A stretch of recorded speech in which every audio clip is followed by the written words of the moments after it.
क्या आपने कभी सोचा है जीवन, कला और मानवता पर एक व्यक्ति के विचार कैसे पूरी दुनिया को प्रेरित कर सकते हैं? आज हम बात करेंगे एक ऐसे महान विचारक, कवि और दार्शनिक की जिनका नाम है रविंद्रनाथ टैगोर। उनके विचार न केवल उनकी कविताओं में जीवित हैं, बल्कि हमारे जीवन को भी नई दिशा देते हैं। रविंद्रनाथ टैगोर भारत के पहले नोबेल पुरस्कार विजेता एक ऐसे लेखक थे जिन्होंने साहित्य, कला और संगीत को जीवन की गहराइयों से जोड़ा।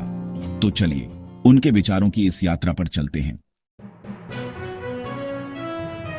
टैगोर का मानना था कि मनुष्य की सबसे बड़ी शक्ति उसकी स्वतंत्र आत्मा है। वे कहते थे, जहां मन भयमुक्त हो और सिर ऊंचा हो, वहीं सच्ची स्वतंत्रता है। उनके लिए स्वतंत्रता का मतलब केवल राजनीतिक स्वतंत्रता नहीं था, बल्कि विचारों और आत्मा की स्वतंत्रता भी थी। टैगोर के अनुसार, जब हम अपने मन को सीमाओं से मुक्त करते हैं, तभी हम अपनी असली क्षमताओं को पहचान सकते हैं।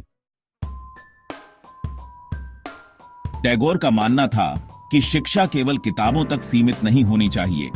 उन्होंने कहा था, शिक्षा वह है जो जीवन में सामंजस्य स्थापित करे। इसलिए उन्होंने शांति निकेतन विश्वविद्यालय की स्थापना की, जहां बच्चे प्रकृति के बीच सीखें, अपने विचारों को व्यक्त करें और कला को समझें। टैगोर की कविताओं और गीतों में मानवता के लिए एक गहरी करुणा दिखती है।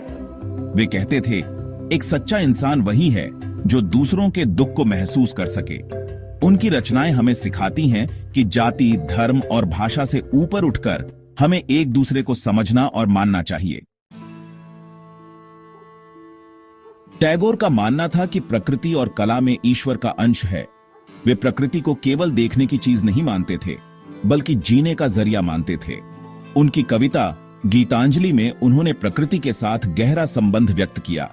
वे हमें सिखाते हैं कि अगर हम प्रकृति और कला से जुड़े रहें, तो हमारा जीवन अपने आप सुंदर हो जाएगा। रविंद्रनाथ टैगोर के विचार हमें आज भी सिखाते हैं कि जीवन को गहराई से समझना कितना जरूरी है। उनकी कविताएं और रचनाएं हमें हर दिन एक नई प्रेरणा देती हैं। तो आइए उनके विचारों को अपने जीवन में अपनाएं और इसे एक नई दिशा दें। आज के लिए इतना ही। अगर आप रविंद्रनाथ टैगोर के विचारों से प्रेरित हुए हों, तो वीडियो को लाइक करें और चैनल को सब्सक्राइब करना न भूलें। धन्यवाद।